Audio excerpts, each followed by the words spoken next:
Assalamualaikum warahmatullahi ta'ala wabarakatuh. Bismillahirrahmanirrahim. Alhamdulillahirabbil alamin. Assalatu wassalamu ala asrofil anbiya'i wal mursalin Sayyidina wa maulana Muhammadin wa ala alihi wa sahbihi wa sallim.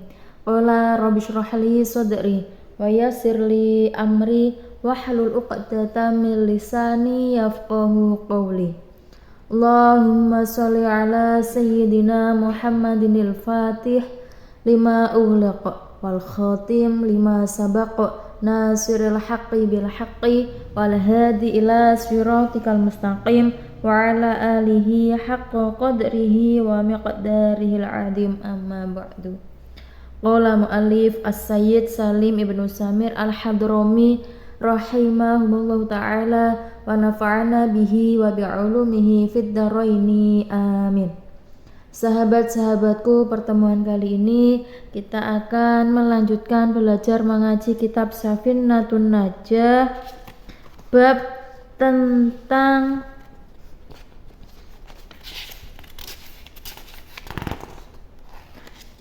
hal yang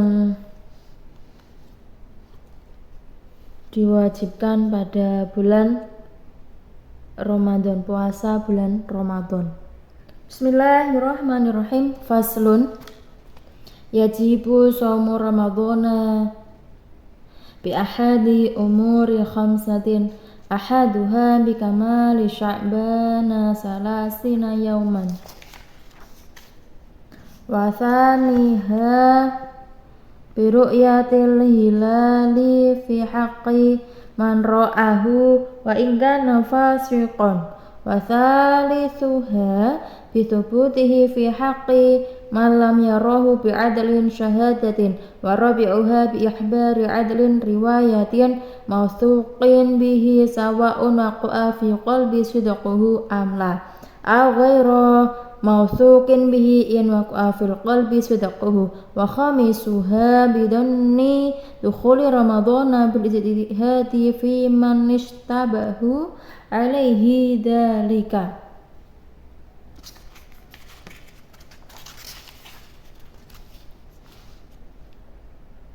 Bismillahirrahmanirrahim.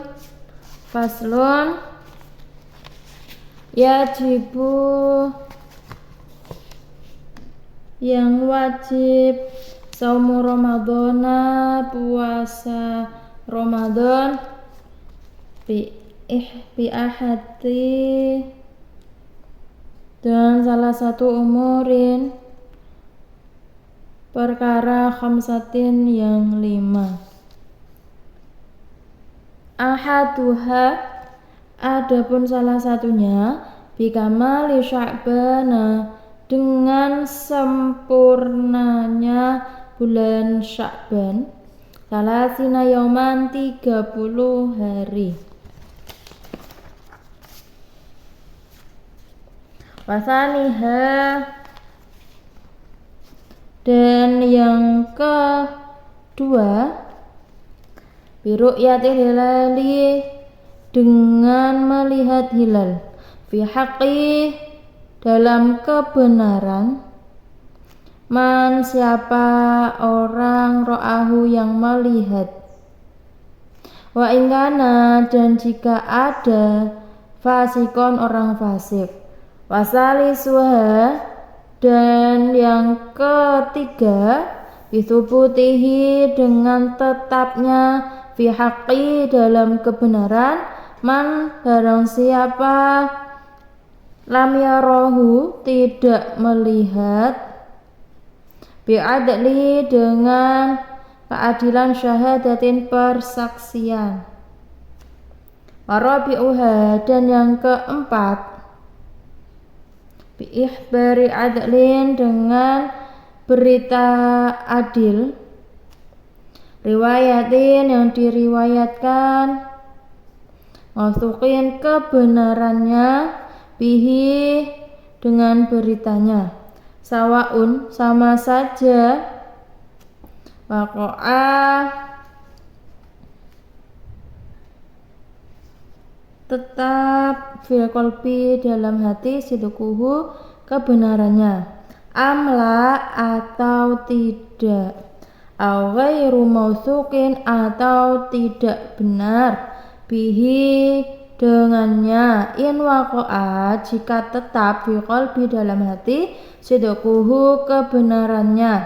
Wa khamisuhu dan yang kelima, bidonni dengan dugaan dukhuli Ramadan masuknya bulan Ramadan, berijtihadi dengan ijtihad, fiman barang siapa istabahi tetap alaihi atasnya dalika hal tersebut. Maksud dari fasal ini menjelaskan tentang perkara-perkara yang mewajibkan dalam puasa Ramadan. Puasa Ramadan diwajibkan sebab salah satu perkara dari 5 perkara di bawah ini yang akan saya jelaskan. Nomor 1 yaitu genapnya bulan Sya'ban menjadi 30 hari dimulai dari ru'yah hilal di bulan Sya'ban. Aisyah radhiyallahu anha berkata, Rasulullah Shallallahu alaihi wasallam selalu lebih berhati-hati di bulan Sya'ban daripada di bulan-bulan selainnya. Ini merupakan dalil bahwa menggenapkan bulan Sya'ban menjadi 30 hari dimulai dari ru'yah hilal bukan dari hisab. Yang kedua yaitu ru'yah hilal atau melihat bulan. Maksudnya puasa Ramadan menjadi wajib sebab ru'yah hilal Ramadan bagi orang yang melihatnya meskipun ia adalah orang fasik. Dalam ru'yah hilal wajib terjadi di malam hari sehingga apabila hilal Ramadan terlihat di siang hari maka tidak memberikan pengaruh sama sekali terhadap kewajiban berpuasa. Karena sabda Rasulullah SAW berkata, berpuasalah setelah melihat hilal pada bulan Ramadan dan berbukalah setelah melihat hilal Syawal. Apabila hilal Ramadan tertutup mendung maka genapkanlah bulan Sya'ban menjadi 30 hari. Maksudnya berpuasalah setiap orang dari kalian dan berbukalah setiap orang dari kalian. Sabda Rasulullah yang berbunyi, setelah melihatnya mengandung istihdam karena dhamir pada lafaz tersebut yang pertama kembali pada hilal Ramadan dan dhamir pada lafaz liru'tihi. Yang kedua kembali pada hilal Syawal. Tanda-tanda menunjukkannya masuknya bulan Ramadan adalah seperti menyalakan lampu-lampu yang digantungkan di menara-menara, memukul palu yang dilakukan oleh Menteri Agama di negara Indonesia, dan tradisi-tradisi lain yang berlaku untuk menunjukkan hukum ru'yah hilal Ramadan. Kemudian yang nomor 3 yaitu ditetapkannya ru'yah hilal. Maksudnya Ramadan diwajibkan sebab ditetapkannya ru'yah hilal bagi orang yang tidak melihat hilal Ramadan mulai 1 orang yang adil kesaksiannya. Meskipun ia yang melihat hilal memiliki penglihatan tajam seperti yang dikutip oleh Suwaifi dari Syabromalisi. Dalam menetapkan ru'yah hilal Ramadan harus ada keputusan dari hakim atau menteri agama tentangnya. Oleh karena itu tidak cukup hanya dengan ru'yah hilal dari orang yang adil kesaksiannya. Mengecualikan dengan orang adil adalah orang fasik. Mengecualikan dengan yang adil kesaksiannya adalah orang adil riwayatnya, seperti budak laki-laki dan perempuan. Mengenai sifat adilnya dicukupkan dengan sifat adil yang terlihat adalah zahirah atau yang disebut dengan al-mastur. Ketika kita telah berpuasa selama 30 hari sebab ru'yah hilal dari orang yang adil kesaksiannya, maka kita berbuka pada hari ke-31 meskipun kita tidak melihat hilal Syawal dan tidak ada mendung yang menutupinya. Tidak masalah jika berbuka tersebut ditetapkan dengan 1 orang adil karena tetapnya tersebut secara dhimnan atau bersifat tercakup. Karena sesuatu dapat ditetapkan secara dhimnan dengan sesuatu yang lain yang tidak ditetapkan secara dhimnan sama sekali.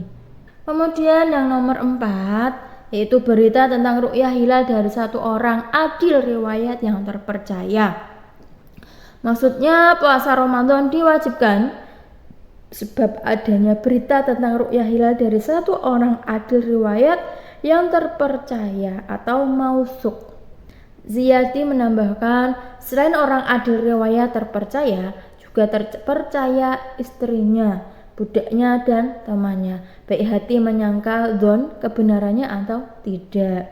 Atau orang adil riwayat tersebut tidak terpercaya, misalnya ia adalah orang fasik, maka diwajibkan puasa sebab berita darinya, dengan catatan jika memang hati menyangka kebenaran beritanya itu. Oleh karena ini, Mudabiwi berkata, menurut pendapat Khatib, diwajibkan juga berpuasa atas orang yang diberitahu tentang ru'yah hilal oleh orang lain yang terpercaya jika memang orang tersebut meyakini kebenarannya. Kemudian yang kelima, menyangka atau dzon, masuknya bulan Ramadan melalui ijtihad. Masuknya puasa diwajibkan sebab menyangka masuknya bulan Ramadan dengan cara berijtihad bagi orang yang ragu tentang masuknya. Misalnya, ia sedang ditawan di tempat tersembunyi atau di penjara atau yang lainnya seperti yang dikatakan oleh Mudabiwi. Bajuri berkata, apabila seseorang ragu tentang masuknya bulan Ramadan sebab di penjara, misal, maka ia berijtihad. Apabila ia menyangka masuknya Ramadan dengan ijtihadnya tersebut, maka ia berpuasa. Apabila puasanya tersebut ternyata jatuh pada tanggal 1 Ramadan, maka puasanya berstatus ada. Dan apabila puasanya ternyata jatuh pada tanggal 2 Ramadan, maka puasanya berstatus qadha. Dan apabila puasanya ternyata sebelum Ramadan masuk, maka puasanya tersebut berstatus sunnah. Selama ia mendapat waktu Ramadan, maka ia berpuasa, jika tidak maka mengqadha. Dapat disimpulkan bahwa perkara-perkara yang mewajibkan puasa Ramadan itu ada 5. 2 perkara darinya bersifat umum, artinya kewajiban puasa dibebankan atas orang banyak. 2 perkara tersebut adalah menggenapkan bulan Sya'ban menjadi 30 hari dan tetapnya ru'yah hilal pada malam ke-30 dari bulan Sya'ban oleh hakim. 3 perkara sisanya bersifat khusus, artinya kewajiban puasa hanya dibebankan atas orang-orang tertentu. Itulah tadi penjelasan dari fasol, hal-hal atau perkara-perkara yang mewajibkan puasa pada bulan Ramadan. Semoga bermanfaat. Al-Faqir ilallah mengucapkan mohon maaf sebanyak-banyaknya apabila banyak kesalahan, karena kesalahan adalah murni dari saya sendiri dan kesempurnaan hanyalah milik Allah semata. Ihdinas siratal mustaqim. Wassalamualaikum warahmatullahi taala wabarakatuh.